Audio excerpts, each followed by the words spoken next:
Assalamualaikum warahmatullahi wabarakatuh. Selamat datang di channel Ilmu Hitam. Malam ini, para pecinta kisah misteri dan cerita nyata yang penuh pelajaran. Malam ini, saya akan membawakan sebuah kisah yang sempat menggemparkan sebuah pondok pesantren. Kisah tentang dendam, kisah tentang santet, dan kisah tentang perang tak kasat mata antara kegelapan dan doa. Sebuah dukun santet yang merasa dipermalukan, sebuah pondok pesantren yang menjadi sasaran balas dendam, dan seorang kiai yang harus mempertaruhkan segalanya demi melindungi para santrinya. Kisah ini bukan sekedar cerita horor biasa. Ini adalah pengingat bahwa kekuatan gelap selalu memiliki harga yang mahal. Matikan lampu, gunakan headset kalian, dan pastikan kalian menonton sampai akhir. Karena malam ini, kita akan menyaksikan bagaimana santet menyerang pondok pesantren Al-Hakim. Langit malam di desa itu terlihat lebih gelap dari biasanya.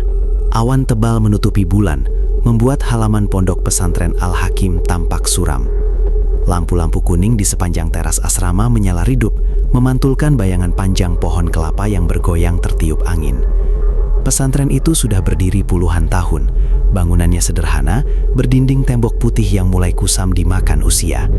Di tengah kompleks berdiri masjid kecil beratap hijau, tempat para santri mengaji setiap hari. Di sebelah kanan masjid terdapat asrama putra, sementara asrama putri berada di bagian belakang, dipisahkan pagar tinggi. Malam itu seharusnya berjalan seperti biasa. Selepas sholat isya berjamaah, para santri kembali ke kamar masing-masing. Sebagian mengulang hafalan, sebagian lagi mengobrol pelan sebelum tidur. Suasana perlahan tenang, hanya suara jangkrik dan sesekali anjing menggonggong dari kejauhan yang terdengar. Namun, tepat pukul 11 malam, sesuatu mulai terasa berbeda. Angin tiba-tiba berhembus kencang, jendela-jendela berderit, salah satu pintu asrama terbuka sendiri dengan suara keras. Brak! Beberapa santri terlonjak kaget. "Ada apa itu?" bisik Hasan, santri kelas 3, kepada temannya. "Angin kali," jawab temannya, mencoba tenang. Tapi angin itu tidak seperti biasanya. Udara terasa berat, dingin yang menusuk bukan hanya mengenai kulit, tapi seolah masuk sampai ke tulang. Di dalam rumah pengasuh pesantren, Kiai Maksum sedang membaca kitab. Usianya sudah lebih dari 60 tahun, namun wajahnya tetap teduh dan sorot matanya tajam. Tiba-tiba beliau berhenti membaca. Beliau mengangkat kepala. "Ada yang tidak beres," gumamnya pelan. Di asrama putra, seorang santri bernama Fajar tiba-tiba terbangun dari tidurnya. Nafasnya terengah-engah, dadanya terasa sesak. Ia bermimpi aneh, melihat bayangan hitam berdiri di depan gerbang pesantren. Bayangan itu menatapnya tanpa wajah. Fajar mencoba menenangkan diri, cuma mimpi, bisiknya. Ia bangkit hendak mengambil air wudhu di kamar mandi. Lorong asrama gelap, lampu di ujung koridor berkedip-kedip. Saat ia melangkah melewati kamar kosong yang jarang dipakai, ia mendengar suara pelan. Tok, tok, tok. Seperti ada yang mengetuk dari dalam. Fajar membeku. Kamar itu kosong sejak lama. Tidak ada yang tidur di sana. Tok, tok, tok. Kali ini lebih keras. "Siapa?" tanya Fajar. Suaranya bergetar. Tidak ada jawaban. Dengan jantung berdegup kencang, ia memberanikan diri membuka pintu kamar itu. Pintu berderit saat dibuka perlahan. Kosong. Hanya tikar dan lemari tua di sudut ruangan. Fajar menghela napas lega. Ia merasa mungkin hanya halusinasi karena baru bangun tidur. Namun saat ia hendak menutupi pintu, tiba-tiba dari belakang terdengar suara bisikan. "Kau akan jadi yang pertama." Fajar menoleh cepat. Tak ada siapa-siapa. Sekejap tubuhnya terasa kaku. Pandangannya mengabur. Lalu semuanya gelap. Teriakan keras memecah keheningan malam. "Ar!" Santri-santri berhamburan keluar kamar. Mereka menemukan Fajar tergeletak di lorong. Tubuhnya kejang-kejang, matanya terbelalak, putihnya lebih dominan dari hitamnya. 4 santri mencoba memeganginya. Sejak kejadian Fajar malam itu, suasana pondok pesantren Al-Hakim tak lagi benar-benar tenang. Meski aktivitas berjalan seperti biasa, mengaji, sekolah, sholat berjamaah, kerja bakti, ada rasa cemas yang menggantung di udara. Santri-santri mencoba terlihat normal, tapi setiap suara keras membuat mereka saling menoleh.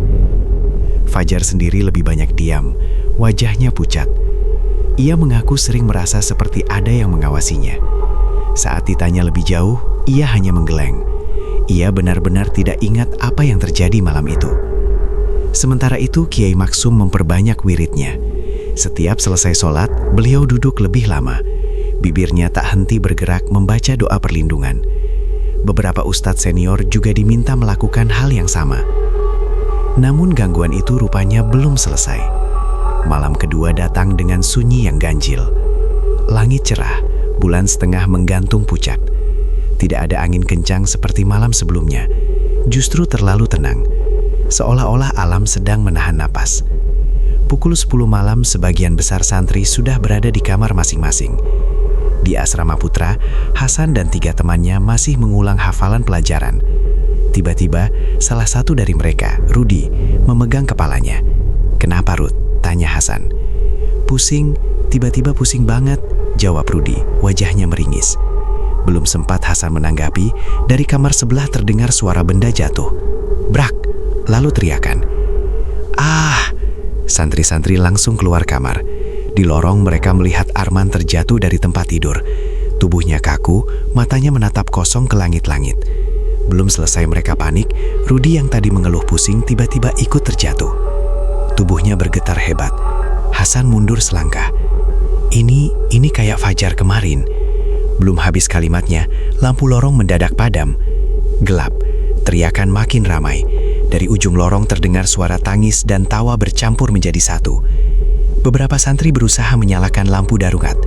Saat cahaya redup itu menyala, pemandangan yang terlihat membuat bulu kuduk berdiri. Bukan 2, bukan 3. Ada 5 santri yang kini tergeletak, menggeliat tak wajar. Di asrama putri, kejadian serupa terjadi hampir bersamaan. Seorang santriwati bernama Siti tiba-tiba tertawa keras tanpa sebab. Tawanya panjang dan melengking, berbeda dari biasanya.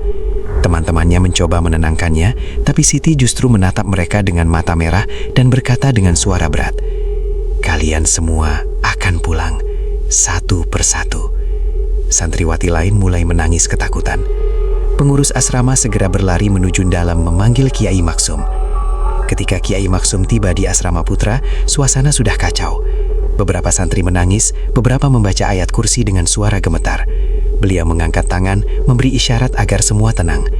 "Jangan takut, berkumpul di aula. Yang sadar bantu yang pingsan." Satu persatu santri yang kesurupan dibawa ke aula utama pesantren. Pemandangan di sana mencekam. 8 santri terbaring di lantai, tubuh mereka bergerak tak terkendali. Ada yang tertawa, ada yang menangis, ada yang berbicara sendiri. Salah satu dari mereka tiba-tiba duduk tegak. "Kalian pikir bisa melindungi tempat ini?" katanya. Suaranya bukan suara anak remaja. Kiai Maksum berdiri di tengah ruangan, wajahnya tenang. "Siapa yang mengirimmu?" tanya beliau tegas. Santri itu tertawa panjang. "Yang kau permalukan, yang kau hancurkan usahanya." Beberapa ustadz saling pandang. Mereka mulai mengerti arah kejadian ini. Kiai Maksum tidak terpancing. Beliau langsung memimpin pembacaan ayat-ayat ruqyah. Suaranya menggema di aula. Semakin keras bacaan itu, semakin keras pula reaksi para santri yang kesurupan. Ada yang menjerit seperti terbakar. Ada yang merontah hingga 5 orang dewasa harus memeganginya. Suasana terasa panas. Beberapa santri yang sadar melihat bayangan hitam samar melintas cepat di sudut ruangan. Hasan gemetah. Ia hampir lari, tapi salah satu ustadz menepuk bahunya. "Jangan takut, baca dalam hati." Di desa sebelah, seorang pria duduk bersila di ruangan gelap yang dipenuhi asap kemenyan. Namanya Surya Wijaya. Di hadapannya tergeletak beberapa benda, foto pesantren, potongan kain putih, dan boneka kecil yang ditusuk jarum. Ia membuka mata perlahan. "Kuat juga pelindungmu, Kiai," gumamnya. Ia kembali membaca mantra. Tangannya bergetar, keringat dingin membasahi dahinya. Tiba-tiba angin masuk dari celah jendela, memadamkan lilin di hadapannya. Surya terkejut. Api itu sulit menyala kembali. Di aula pesantren, pertarungan batin terasa memuncak. Salah satu santri yang paling kecil tubuhnya tiba-tiba berdiri dengan tenaga luar biasa. Ia berusaha berlari ke pintu, tapi tertahan oleh ustadz. "Lepaskan aku, tempat ini harus kosong," teriaknya dengan suara serak. Kiai Maksum mendekat, meletakkan tangan di kepala santri itu. Dengan suara rendah namun penuh keyakinan beliau berkata, "Tidak ada kekuatan yang lebih besar dari izin Allah. Pergilah." Beliau meniupkan doa ke ubun-ubun santri tersebut. Tubuh santri itu bergetar keras, lalu jatuh tak sadarkan diri. Satu persatu, santri yang kesurupan mulai melemah. Butuh waktu hampir 3 jam hingga semuanya tenang. Aula penuh dengan tubuh-tubuh lemas yang tertidur kelelahan. Jam menunjukkan pukul 2 dini hari. Kiai Maksum duduk bersandar di tiang masjid setelah semuanya selesai. Wajahnya terlihat lebih serius dari biasanya. Salah satu ustadz mendekat. "Yai, ini bukan gangguan biasa." Beliau mengangguk pelan. "Ini serangan, dan pengirimnya tidak main-main. Apakah kita perlu mencari siapa pelakunya?" Kiai Maksum menatap langit yang mulai memudar gelapnya. "Tidak sekarang. Yang penting lindungi dulu santri." Pagi harinya, berita tentang kesurupan massal itu menyebar cepat ke warga sekitar. Beberapa orang tua santri datang dengan wajah cemas. Sebagian ingin membawa pulang anaknya. Namun Kiai Maksum berdiri di hadapan mereka. "Anak-anak kita aman. Jangan biarkan rasa takut mengalahkan iman." Nada suaranya tenang, tapi tegas. Akhirnya sebagian besar orang tua memilih percaya. Namun ketakutan belum sepenuhnya hilang. Malam kedua telah membuktikan bahwa serangan itu meningkat. Dan di rumahnya, Surya Wijaya duduk dengan wajah pucat. Ia menyadari satu hal, serangannya belum berhasil sempurnanya. Ia harus meningkatkan ritualnya. Dan itu berarti, konsekuensinya akan lebih besar. Sementara di pondok pesantren Al-Hakim, Kiai Maksum tahu satu hal pasti. Malam berikutnya akan menjadi penentuan. Dan jika serangan itu terus meningkat, bukan hanya kesurupan yang akan terjadi. Bisa jadi ada korban yang lebih parah. Angin sore kembali berembus pelan. Tenang, terlalu tenang.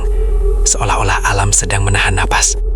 Sejak kejadian kesurupan massal malam kedua, suasana pondok pesantren Al-Hakim benar-benar berubah. Tidak ada lagi tawa lepas di sela waktu istirahat. Tidak ada lagi obrolan santai hingga larut malam. Semua serba cepat, serba waspada. Bahkan suara sendok jatuh pun bisa membuat santri menoleh dengan jantung berdegup kencang. Kiai Maksum tidak menunjukkan kepanikan sedikit pun. Namun para ustadz tahu beliau sedang menghadapi sesuatu yang tidak ringan. Setiap malam beliau mengunci diri di masjid lebih lama dari biasanya. Wiridnya semakin panjang, doanya semakin dalam. Beliau tidak pernah menyebut nama pelaku, tapi semua orang tahu ini bukan sekedar gangguan makhluk halus biasa. Ini serangan.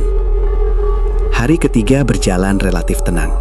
Santri yang sempat kesurupan mulai pulih, meski masih terlihat lemas.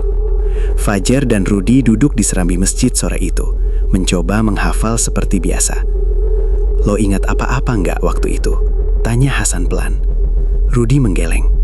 "Enggak, cuma rasanya kayak jatuh ke tempat gelap, terus ada suara suruh nurut." "Suara apa?" Rudi menatap kosong.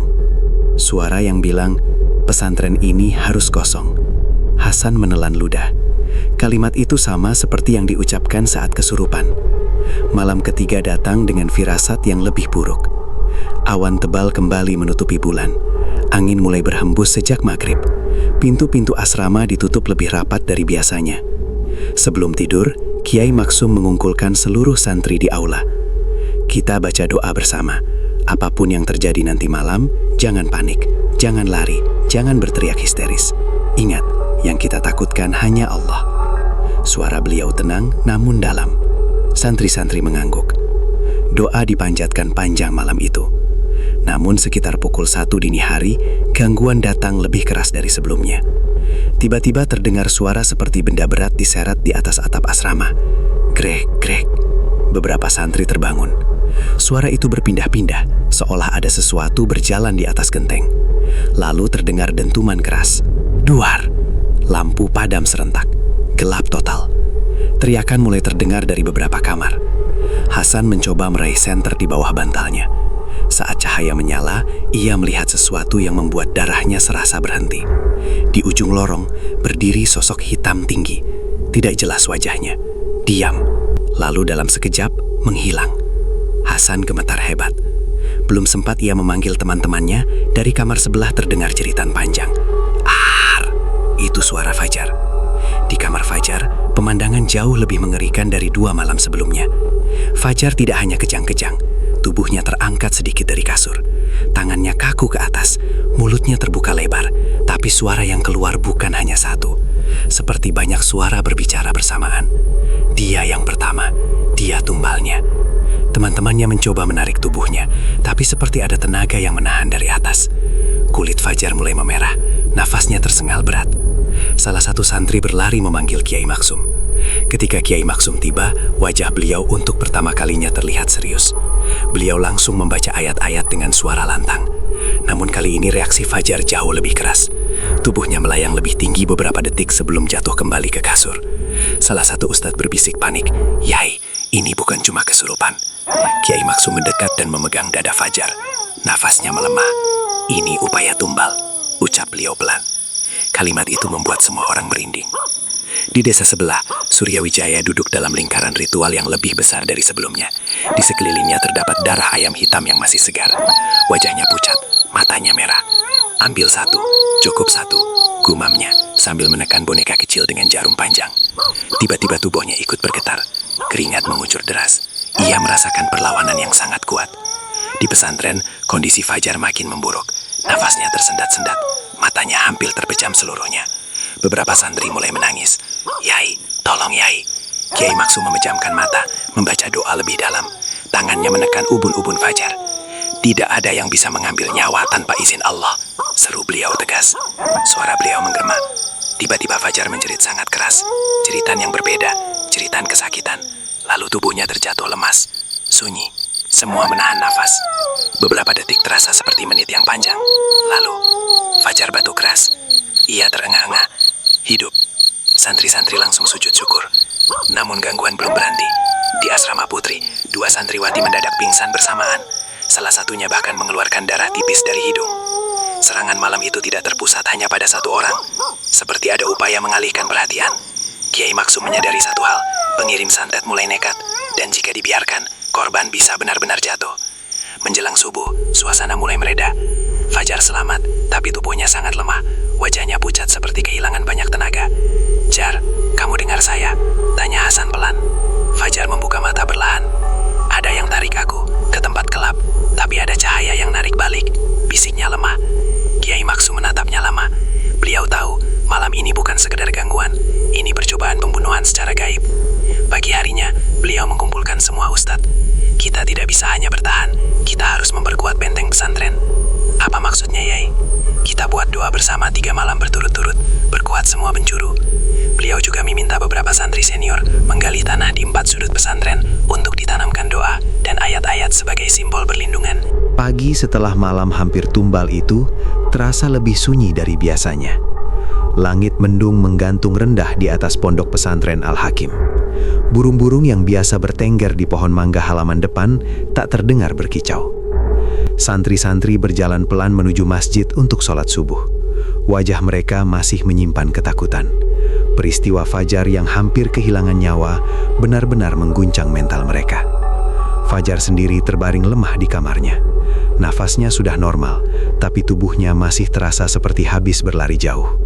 Sesekali ia memejamkan mata dan mengernyit, seolah mengingat sesuatu yang samar. Di serambi masjid, Kiai Maksum duduk termenung setelah sholat. Tangannya memegang tasbih, namun pikirannya sedang menyusun sesuatu. Beliau tahu, ini bukan sekadar gangguan biasa.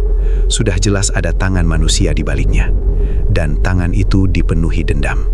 Siang harinya, salah satu ustadz senior mendekat dengan raut wajah serius. "Yai, saya mendengar kabar dari desa sebelah." Kiai Maksum menoleh pelan. "Kabar apa?" Beberapa warga melihat Surya Wijaya melakukan ritual besar 3 malam terakhir. Katanya ada suara jeritan terdengar dari rumahnya. Nama itu membuat udara seolah menegang. Surya Wijaya, seorang dukun yang pernah terkenal di beberapa desa sekitar. Banyak orang datang kepadanya untuk penglaris, pelet, bahkan santet. Namun sejak Kiai Maksum rutin mengadakan pengajian tentang bahaya ilmu hitam, banyak warga berhenti mendatanginya. Perlahan pengaruh Surya memudar. Beberapa bulan lalu bahkan ada warga yang berani membongkar praktiknya di depan umum setelah mendapat keberanian dari ceramah di pesantren. Sejak saat itu, Surya jarang terlihat. Kini namanya muncul kembali. Kiai Maksum menghela napas panjang. Jadi benar dugaanku. Sore itu, Fajar memanggil Hasan dengan wajah pucat. "San, aku ingat sesuatu." "Apa?" "Waktu aku hampir ditarik, aku dengar nama." Hasan menelan ludah. "Nama siapa?" Fajar menutup mata, mencoba mengingat. "Surya." Hasan merinding. Nama yang sama. Di rumahnya yang terletak di pinggir desa, Surya Wijaya duduk bersila di ruang ritualnya.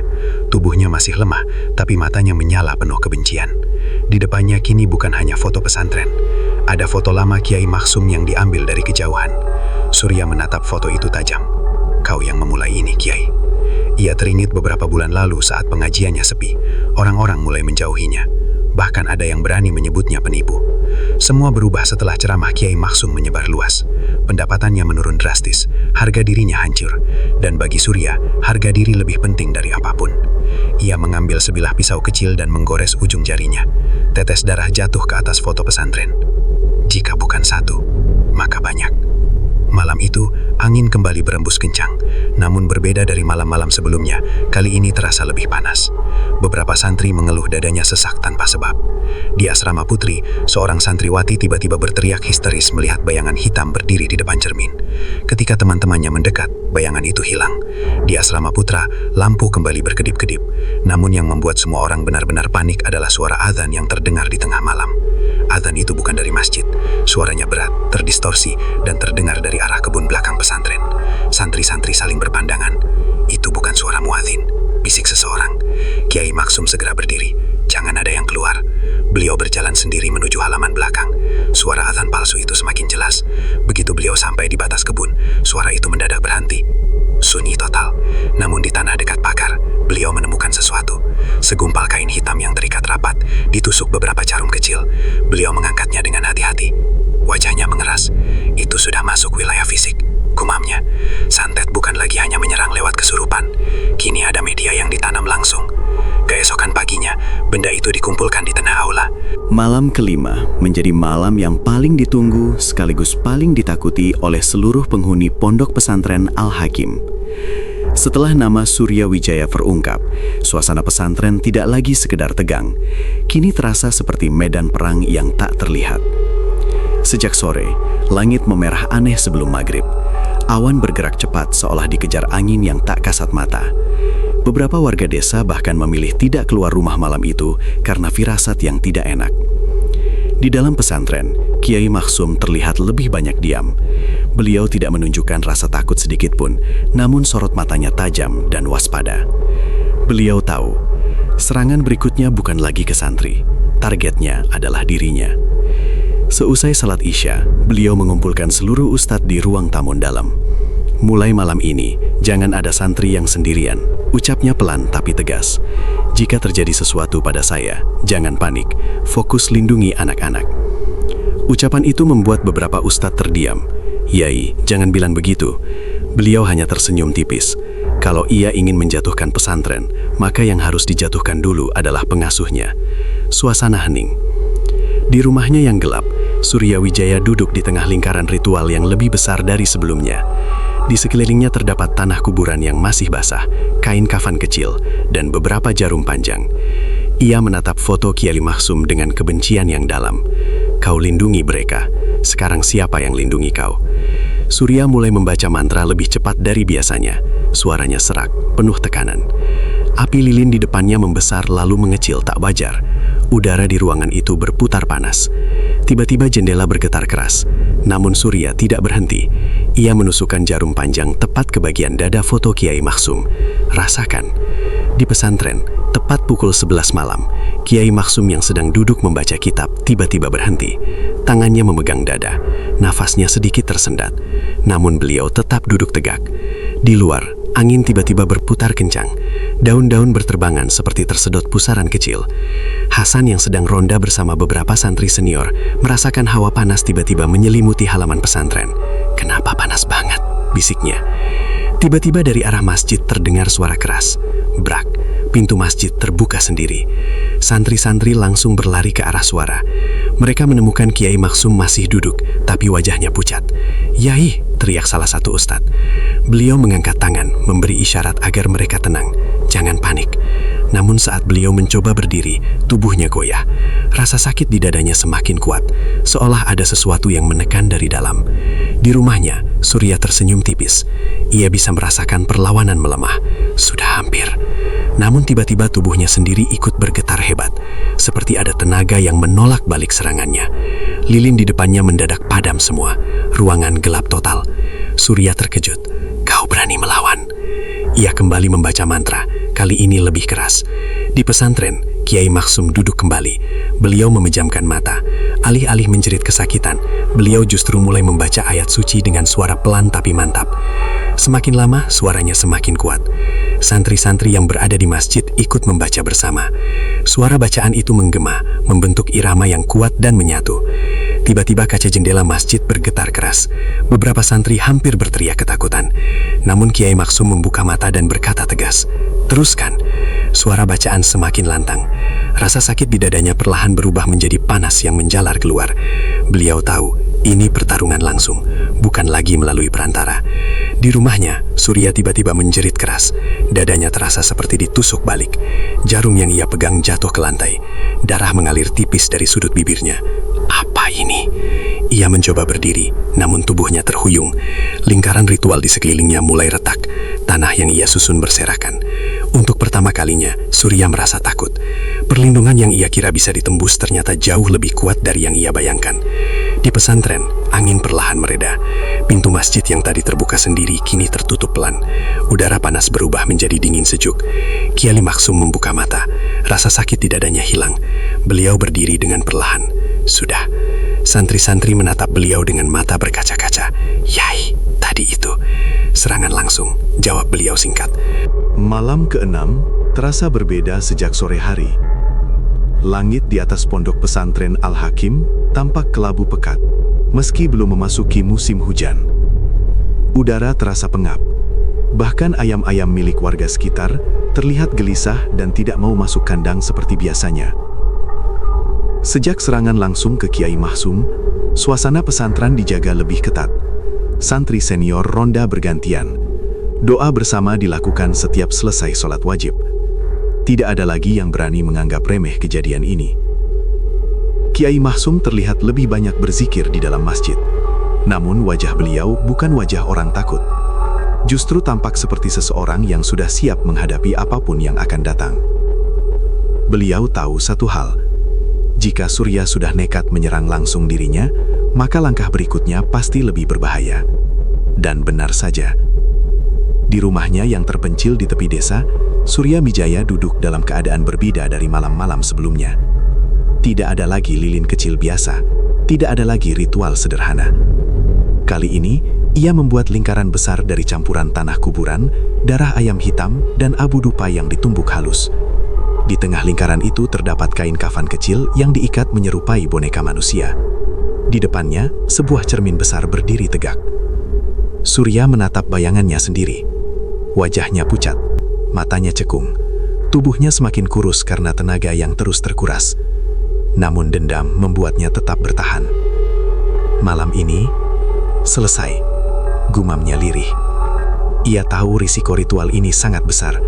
Jika gagal, bukan hanya sakit yang ia rasakan, nyawanya bisa jadi taruhan. Tapi baginya, harga diri lebih mahal daripada rasa takut.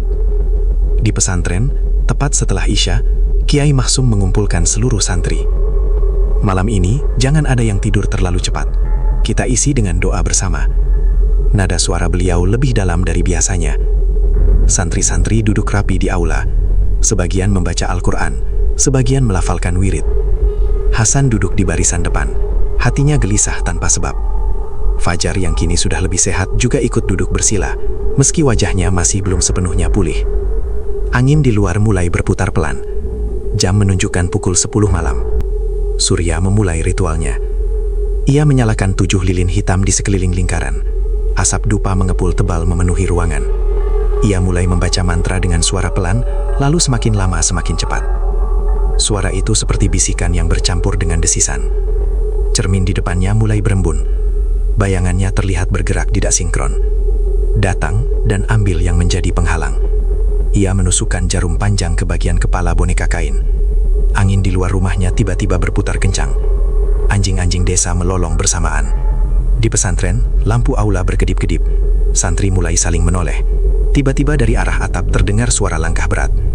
Duk, duk, duk. Seperti seseorang berjalan berlahan di atas genteng. Hasan merinding. Namun Kiai Maksum tetap duduk tenang. Beliau memejamkan mata dan membaca doa lebih keras. Langkah di atap semakin cepat. Lalu tiba-tiba terdengar suara benturan keras. Duar. Beberapa genteng pecah dan jatuh ke halaman. Santri berteriak panik. Tenang, seru Kiai Maksum. Namun belum selesai kepanikan mereda, Fajar tiba-tiba terjatuh. Tubuhnya kembali bergetar. Tapi kali ini berbeda. Matanya tidak terbelalak, melainkan terpejam rapat, dan dari mulutnya keluar suara berat. Yang tua bukan yang muda. Suasana mendadak sunyi. Semua mata tertuju pada Kiai Maksum. Pesan itu jelas. Target utama bukan lagi santri, tapi beliau. Di rumahnya, Surya mulai menggigil.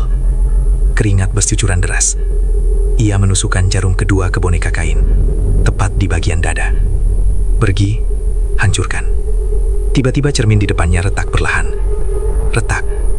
Bayangannya terlihat seperti terbelah dua. Surya menelan ludah. Ritual ini mulai melampaui kendalinya. Di pesantren, Kiai Maksum tiba-tiba berdiri. Udara di aula terasa berat. Beberapa santri mengeluh sesak.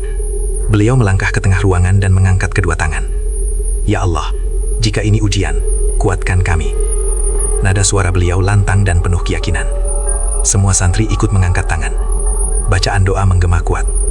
Angin yang tadinya berputar kencang mendadak berhenti. Fajar yang tadi menggeliat mulai tenang. Namun tiba-tiba Kiai Maksum memegang dadanya lagi. Rasa sakit itu datang lebih kuat dari sebelumnya. Seperti ada yang menekan dari jarak jauh. Beliau hampir terjatuh, namun dua ustadz sigap menahannya. Yai, beliau menggeleng pelan. Teruskan doa. Di rumahnya, Surya menjerit keras. Jarum di tangannya patah tiba-tiba. Dadanya terasa seperti terbakar dari dalam. Lingkaran tanah di sekelilingnya mulai retak. Darah tipis mengalir dari hidungnya. Apa? Ini. Ia mencoba berdiri, tapi tubuhnya justru terpental ke belakang. Cermin di depannya pecah berkeping-keping. Semua lilin padam bersamaan.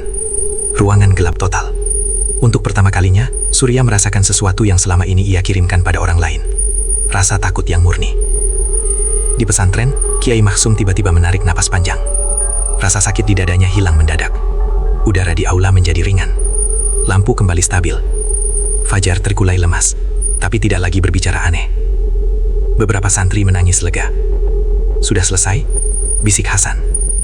Kiai Maksum menutup mata beberapa detik. Beliau merasakan sesuatu, seperti tali yang putus. Ritualnya gagal, ucap beliau pelan. Di desa sebelah, Surya tergeletak tak bergerak di lantai ruang ritualnya. Lingkaran tanah hancur total. Boneka kain terbakar sebagian. Tubuhnya lemah, hampir tak bisa bergerak. Ia mencoba bangkit, tapi kakinya gemetar hebat. Dadanya sakit seperti ditusuk dari dalam. Ia sadar satu hal. Serangan yang ia kirimkan kembali padanya. Santet yang dipaksakan tanpa izin dan dengan niat dendam telah berbalik arah. Menjelang subuh, pesantren kembali tenang. Santri-santri kelelahan namun selamat. Tidak ada korban malam itu.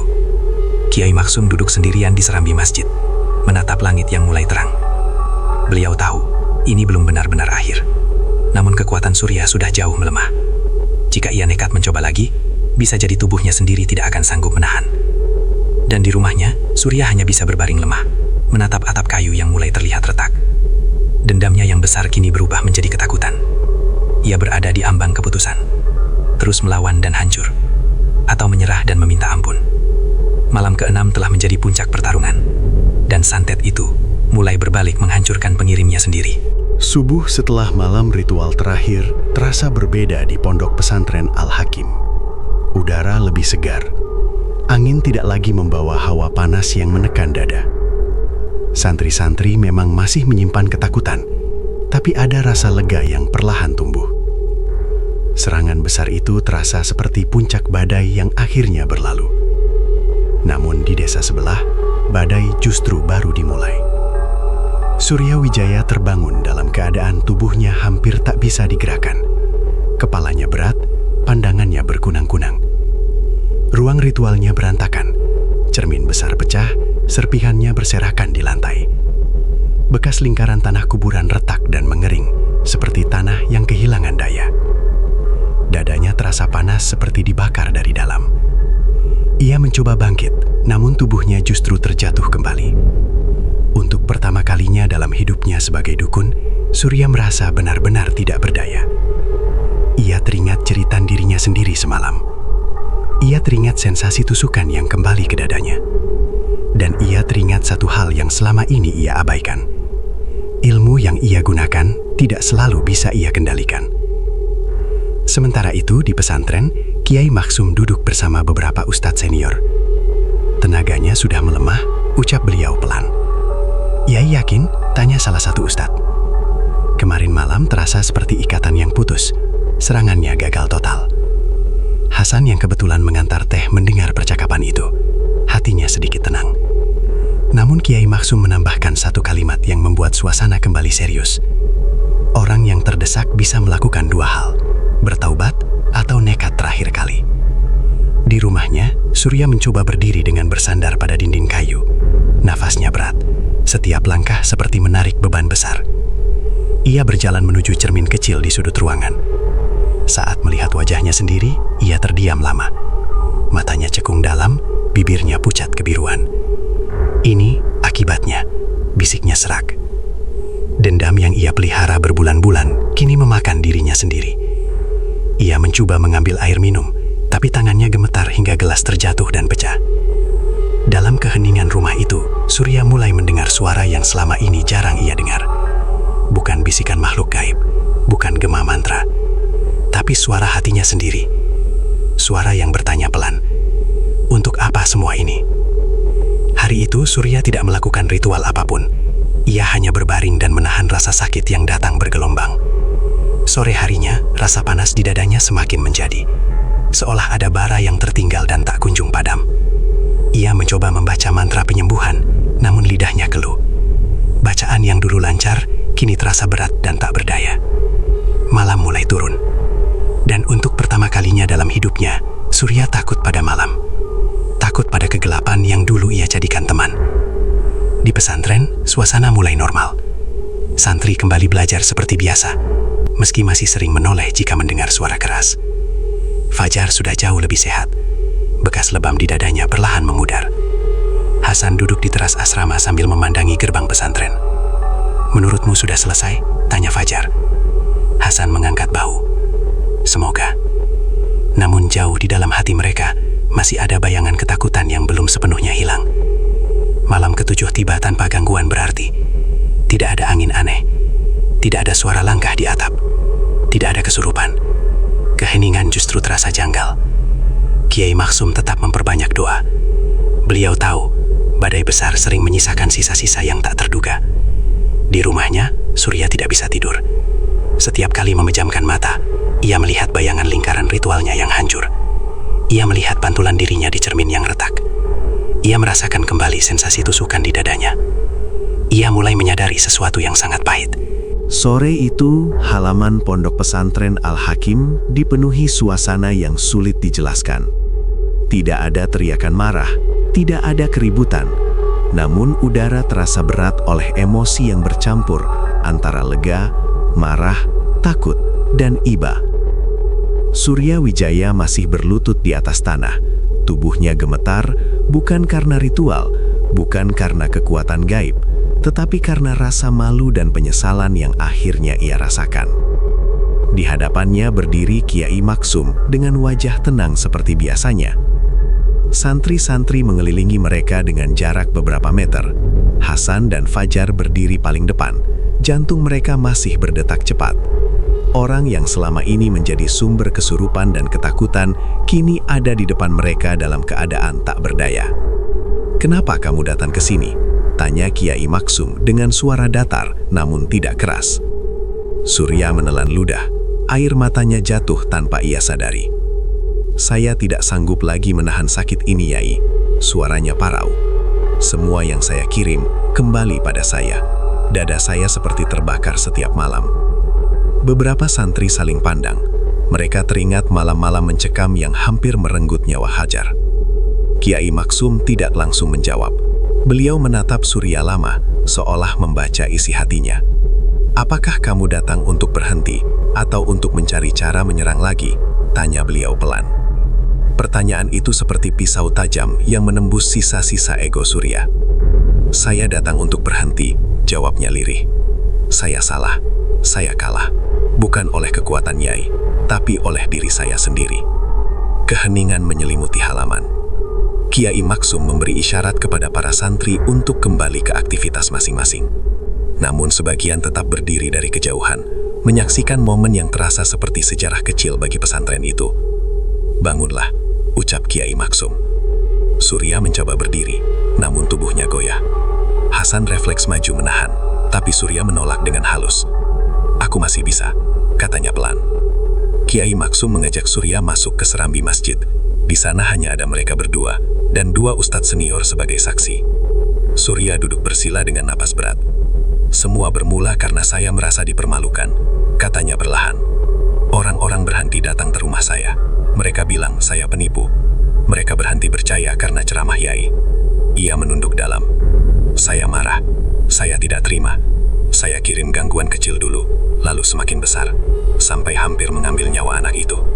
Fajar yang mendengar dari kejauhan menggenggam tangannya sendiri.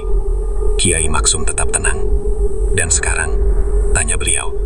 "Sekarang saya sadar, setiap kiriman itu seperti racun yang saya telan sendiri. Semakin besar saya kirim, semakin besar saya hancur." Air mata Surya jatuh lagi. Kiai Maksum menghela napas panjang.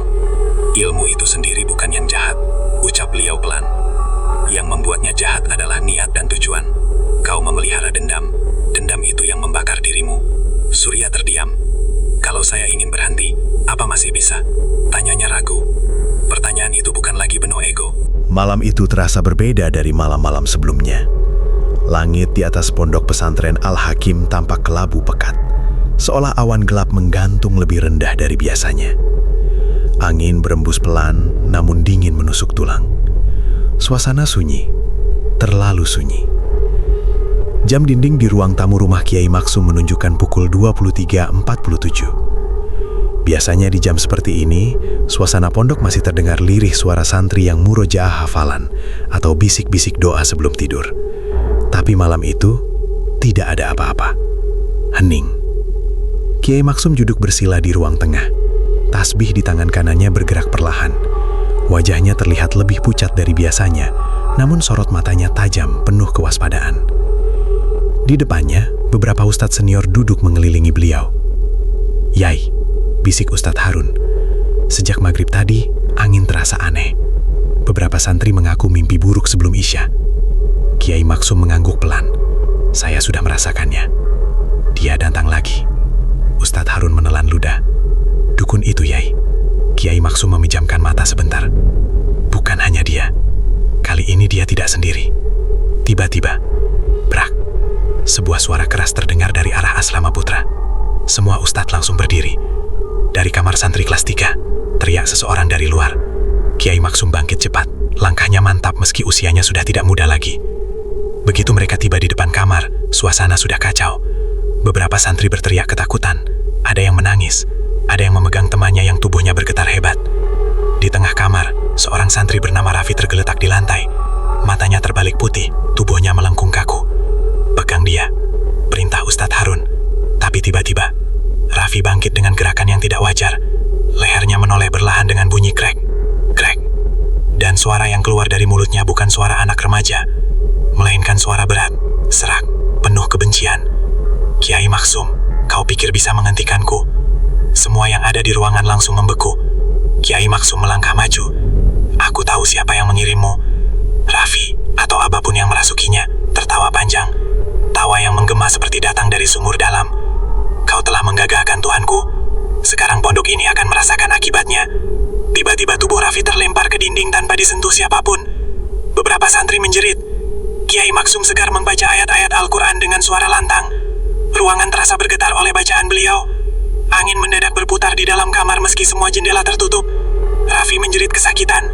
Asap tipis seperti kabut hitam keluar dari mulutnya. Namun belum sempat selesai, dari kamar sebelah terdengar teriakan lain. "Ustadz, ada lagi 2 orang. Malam itu bukan 1 santri, bukan 2, tapi 5 santri sekaligus mengalami kesurupan. Di waktu yang sama." Subuh belum tiba. Langit masih gelap, tapi warna hitamnya mulai memudar menjadi abu-abu tipis. Angin malam yang sejak tadi mencekam, kini berubah menjadi dingin yang menusuk tulang. Di halaman pondok pesantren Al-Hakim, Kiai Maksum masih berdiri tegak. Tongkat kayu di tangan kanannya bergetar halus. Bukan karena takut, tapi karena gelombang energi tak kasat mata yang saling beradu di udara. Di belakang beliau, beberapa ustadz menjaga para santri yang masih dalam keadaan lemas setelah kesurupan massal malam itu. Beberapa sudah sadar, tapi tubuh mereka seperti habis diguncang badai. Tiba-tiba, suara gemuruh terdengar dari arah gerbang pondok. Bukan suara kendaraan, bukan suara manusia, tapi seperti tanah yang diinjak sesuatu yang sangat berat. 1, 2 langkah. Kiai Maksum memejamkan mata. Akhirnya kau datang sendiri. Di balik kabut tipis yang muncul dari arah gerbang, terlihat sosok lelaki berjubah hitam. Rambutnya panjang tak terurus, wajahnya pucat dengan mata cekung dalam. Dialah Dukun Sastro. Namun malam itu ia tidak tampak seperti manusia biasa. Di belakangnya berdiri bayangan besar menyerupai makhluk tinggi menjulang. Tubuhnya seperti asap hitam yang membentuk siluet raksasa. Beberapa ustadz mundur setapak. Rasa dingin mendadak menjalar sampai ke tulang. Sastro tersenyum miring. Kiai Maksum, kau membuatku kehilangan segalanya. Kiai Maksum tetap tenang. Kau kehilangan karena perbuatanmu sendiri. Sastro tertawa. Tidak, aku kehilangan karena kau mempermalukanku di depan orang-orang desa. Mereka berhenti datang kepadaku, mereka berhenti takut padaku. Angin berputar lebih kencang. Sekarang, lanjut Sastro, aku akan membuat mereka melihat bahwa kekuatanku lebih besar dari doa-doamu. Makhluk bayangan di belakangnya mengeluarkan suara rendah seperti geraman dari dalam gua. Tanah di halaman pondok mulai bergetar. Gelombang terakhir. Tiba-tiba, salah satu santri yang sudah sadar kembali berteriak kesakitan. Tubuhnya melayang beberapa sentimeter dari tanah. Kiai Maksum langsung sadar. Sastro tidak hanya menyerang secara langsung, ia masih mengendalikan sisa-sisa kiriman yang tertanam dalam tubuh para santri. Lepaskan mereka, teriak Kiai Maksum. Sastro mengangkat tangannya. Jarum-jarum kecil yang sebelumnya ia tanamkan pada boneka kafan, kini terasa seperti menusuk tubuh para korban dari jauh. Beberapa santri kembali menjerit. Ustadz Harun hampir menangis melihat keadaan itu. Yai, kalau ini terus dibiarkan. Kiai Maksum mengangguk pelan. Beliau tahu, ini bukan sekedar perang kekuatan. Ini perang ketahanan hati. Jika beliau goyah sedikit saja, makhluk di belakang Sastro akan masuk lebih dalam. Kiai Maksum menancapkan tongkatnya ke tanah. Beliau mulai membaca ayat-ayat dengan suara yang jauh lebih lantang dari sebelumnya. Bacaan itu menggema, bukan hanya terdengar, tapi terasa. Udara bergetar. Bayangan hitam di belakang Sastro mulai bergoyang. Sastro mengerang. Kau pikir bisa mengusirnya, teriaknya. Makhluk itu tiba-tiba bergerak maju. Langkahnya membuat tanah retak tipis. Beberapa kaca jendela pecah bersamaan. Para santri yang sadar hanya bisa menangis dan membaca doa semampunya. Rahasia yang terungkap. Di tengah adu kekuatan itu, tiba-tiba Kiai Maksum berbicara dengan suara tegas. Kau tidak menguasainya, Sastro. Sastro terkejut. Apa maksudmu? Kau hanya dijadikan wadah. Makhluk bayangan itu tiba-tiba berhenti bergerak. Kiai Maksum membuka matanya lebar-lebar. Aku tahu siapa yang berdiri di belakangmu. Wajah Sastro berubah pucat. Diam. Makhluk hitam itu mengeluarkan suara melengking. Subhanallah. Begitulah kisah malam kelam yang pernah mengguncang pondok pesantren Al-Hakim. Dari cerita ini kita belajar bahwa kekuatan terbesar bukanlah pada ilmu hitam atau santet, tetapi pada keimanan, kesabaran, dan doa yang tidak pernah putus. Semoga kisah ini bisa menjadi pelajaran bagi kita semua. Jangan pernah tergoda jalan pintas yang menyesatkan, karena setiap perbuatan pasti akan kembali pada pelakunya.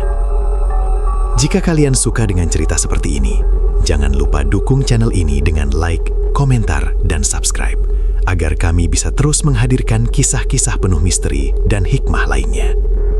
Saya pamit undur diri. Wassalamualaikum warahmatullahi wabarakatuh. Sampai jumpa di kisah berikutnya.